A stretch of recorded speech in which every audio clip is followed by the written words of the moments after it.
The Clockwork Killer. The streets of Everspring glittered with snow, the air alive with laughter and music as the city prepared to welcome another new year.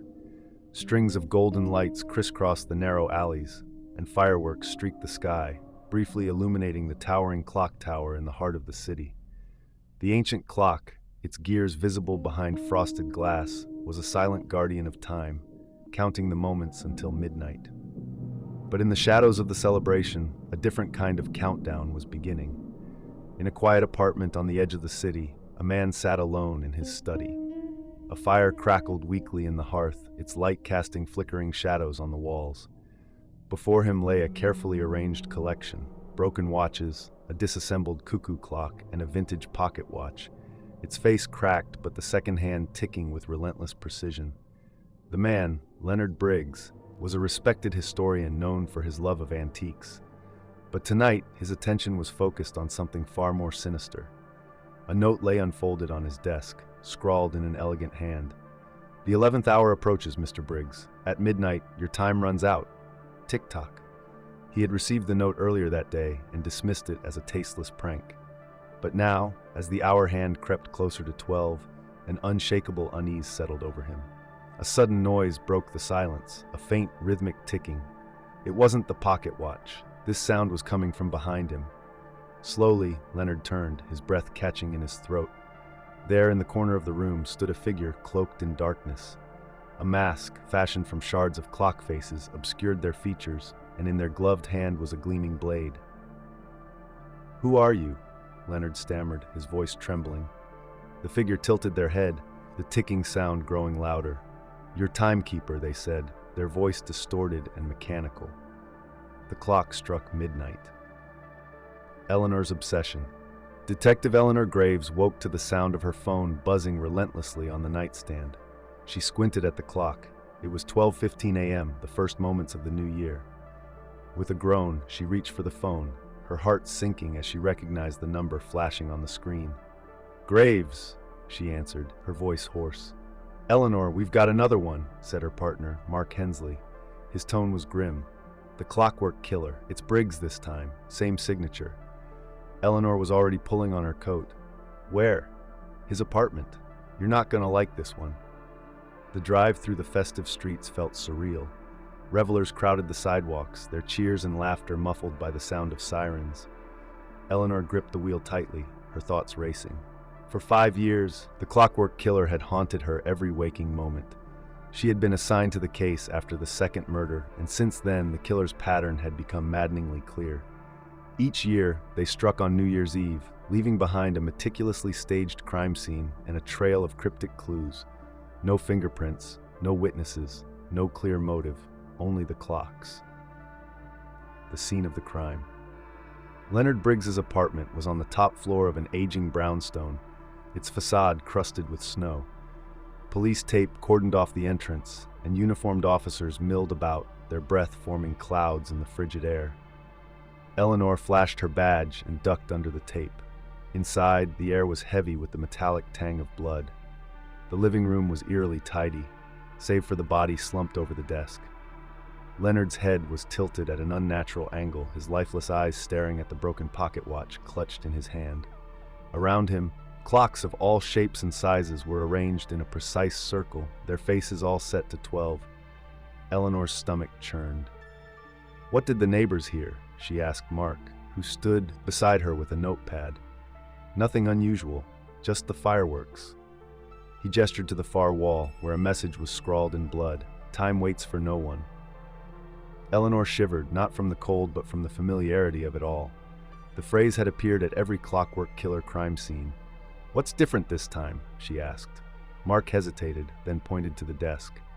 A letter was pinned beneath Leonard's hand, its elegant script addressed to her. "Detective Graves, the final hour approaches. This New Year's Eve, the clock strikes for you. Tick-tock." Eleanor's blood ran cold. The clockmaker's shadow. Eleanor spent the next morning buried in the case files, poring over the details of each murder. The victims were all seemingly unrelated: an artist, a shopkeeper, a schoolteacher. But the staging was always the same: clocks, blood, and messages. "What's the connection?" she muttered to herself, her eyes scanning the pages. Mark walked in, holding 2 cups of coffee. Still no leads on the killer's identity, but I dug into Leonard Briggs's history. Turns out he was researching some obscure figure, Erasmus Vale, a 19th century clockmaker who went mad after losing his family. Eleanor frowned. Vale? Never heard of him. Not surprising, he was more of a local legend. Supposedly, he believed time was a living entity, something that could be controlled or destroyed. After his death, his workshop burned down and everything was lost. Eleanor leaned back in her chair. You think the killer is connected to this Vale? Mark shrugged. It's a stretch, but the symbolism fits. Clocks, control, obsession with time, it's all there. Eleanor stared at the letter from the crime scene. The killer had addressed her directly. It wasn't just about the victims anymore. It was about her. The final countdown. By evening, Eleanor's unease had grown into full-blown paranoia. The streets were quieter now, the New Year's festivities winding down, but she felt like she was being watched. As midnight approached, she received a call from an anonymous number. The distorted voice on the other end was unmistakable. "Tick-tock, detective," the Clockwork Killer said. "Are you ready for the final hour?" Eleanor's hand tightened on her phone. "Who are you? What do you want?" A hollow laugh echoed through the line. "Meet me where time stands still." The line went dead. Eleanor's mind raced. Where time stands still. It had to be the clock tower. The clock tower. The clock tower loomed over the city like a monolithic sentinel, its frosted windows glinting faintly in the moonlight. Once the heart of Everspring, it had been abandoned for decades, its gears rusting in the silence. Now it felt like a monument to something darker. Eleanor stood at the entrance, her gun drawn, her breath clouding in the cold night air. Mark had insisted on coming with her, but she'd refused. "This is my fight," she had told him. "If the killer wants me, they'll get me, alone." Pushing open the heavy door, she stepped inside. The interior was a labyrinth of shadows and echoing creaks, the sound of her boots on the stone floor swallowed by the vast, empty space. A faint ticking sound seemed to come from everywhere and nowhere at once. Her flashlight cut through the darkness, illuminating the massive gears and pulleys that once powered the tower's clock. Dust hung in the air, disturbed only by her movements. "Clockwork Killer," she called, her voice reverberating off the walls. "I'm here. Let's end this." For a moment, there was only silence. Then, from somewhere above, came the sound of slow, deliberate footsteps. "The game begins." Eleanor climbed the winding staircase, her flashlight beam shaking slightly with each step. The ticking grew louder, echoing around her like the beating of an enormous heart. At the top, she found herself in a circular chamber beneath the clock face. The massive gears were still, their rusted teeth jagged and menacing. In the center of the room stood a figure cloaked in black, their face obscured by a mask fashioned from shattered clock faces. "Welcome, Detective Graves," the killer said, their distorted voice dripping with mockery. Eleanor aimed her gun. "This ends tonight." The killer laughed, a sound like grinding metal. "Oh, it does, but not in the way you think." With a flick of their wrist, they revealed a small, intricate device, a pocket watch wired to what looked like an explosive. Eleanor's stomach dropped. "What is that?" "A farewell gift," the killer said, stepping closer. "You see, Detective, this isn't just about death. It's about time. Time stolen, time wasted, time reclaimed." Eleanor gritted her teeth, her gun unwavering. "Why me? Why did you target me?" The killer tilted their head. "Because you're the one who let it happen." Chapter 7. A Killer's Grudge. The words hit Eleanor like a punch to the gut. "What are you talking about?" The killer gestured toward the gears, where a large weathered photograph was pinned. Eleanor's flashlight illuminated the image, and her breath caught. It was a photo of a young boy, no more than 10 years old, smiling brightly. "Recognize him?" the killer asked. Eleanor's mind raced. She didn't know the boy, but something about his face seemed familiar. "I don't." "You don't remember?" the killer snapped, their voice rising. "Of course you wouldn't. To you, he was just another name in a case file." Then it clicked. The boy's face matched a photo from an old missing persons case, David Vale. He had disappeared over a decade ago, his case unsolved. Eleanor had been a junior officer back then, working under a detective who had dismissed the case as a runaway. "You let him die," the killer said, their voice trembling with fury. "You and your department turned your backs on him, and no one cared. He was my brother. Eleanor felt the weight of the revelation crash down on her. You think this will bring him back? The killer shook their head.